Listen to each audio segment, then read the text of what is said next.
For months, realtors, lenders, title companies, and everyone else have been preparing for the dramatic changes to the residential loan process. The time has come. The new Truth in Lending, RESPA, Integrated Disclosure Rules are now in effect. Hi, I'm Margy Grant, Vice President and General Counsel of Florida Realtors.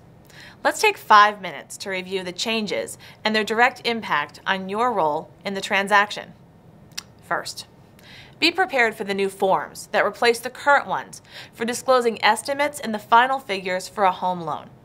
These are called the loan estimate and the closing disclosure. The loan estimate combines and replaces the initial Truth in Lending disclosure statement and the good faith estimate that we're all used to seeing. Since this document is given at the beginning of the transaction, this will not impact realtors that much.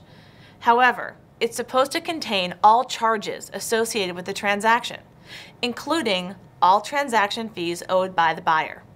It is something, however, you want to talk to your buyers about to ensure that they have completed all of the steps to formally start the loan process.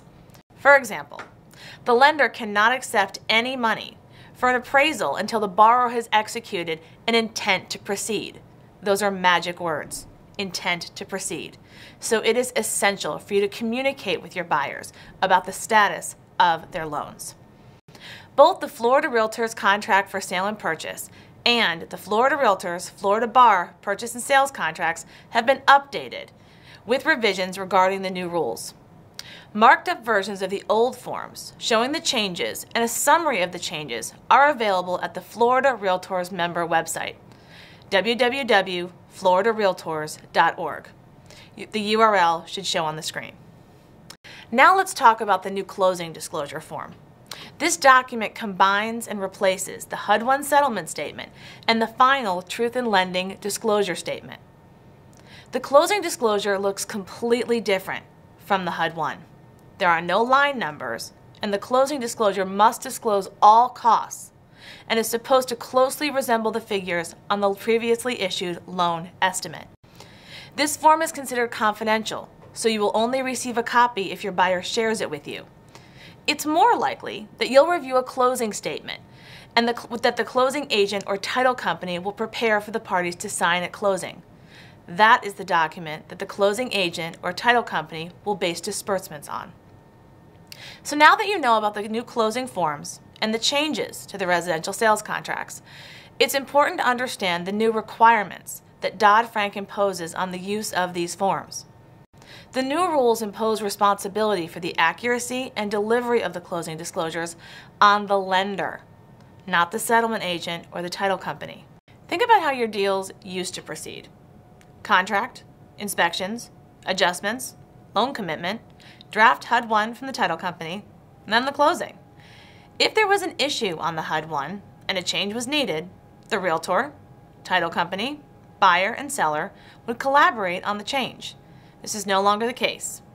The new closing disclosure, formerly the HUD-1, goes from the mortgage lender directly to the buyer.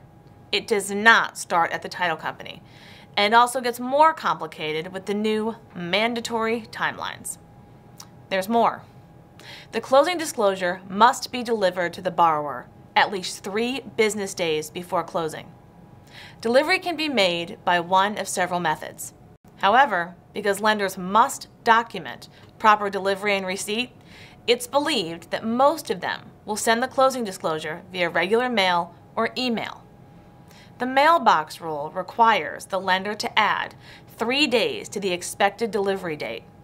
Therefore, the closing disclosure must be mailed or emailed 7 days prior to closing to meet the 3 days in advance requirement.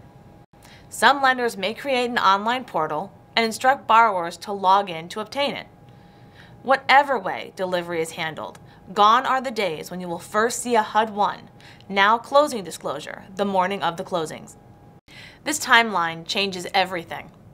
To meet the requirements, all the information required to prepare the closing disclosure will be due to the title company 10 to 14 days prior to closing.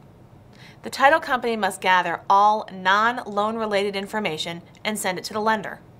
This includes ad valorem tax information, fees for home inspections and home warranties, survey costs, association dues, and buyer's attorney's fees.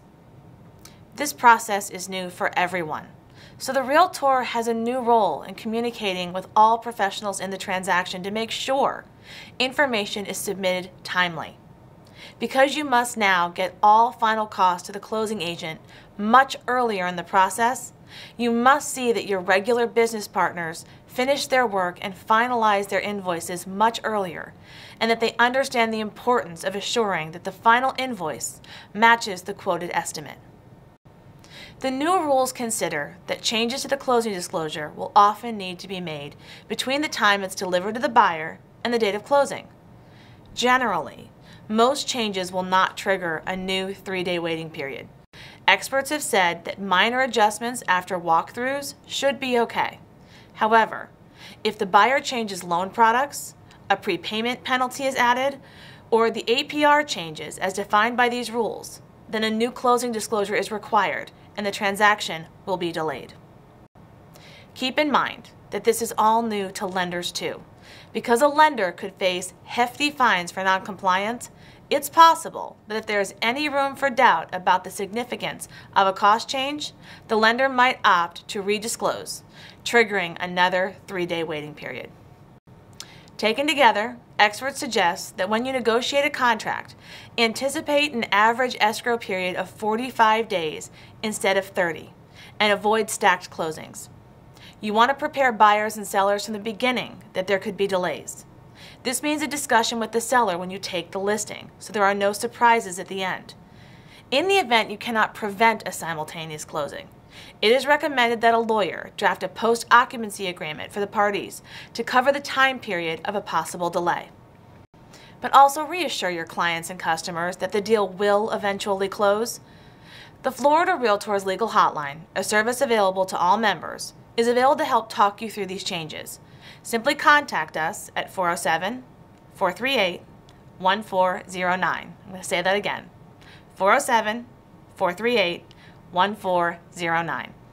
Always remember that you are the real expert, the one who knows how to keep a deal together and get the job done. Bring your patience to these new rules. You will adjust successfully. You always do.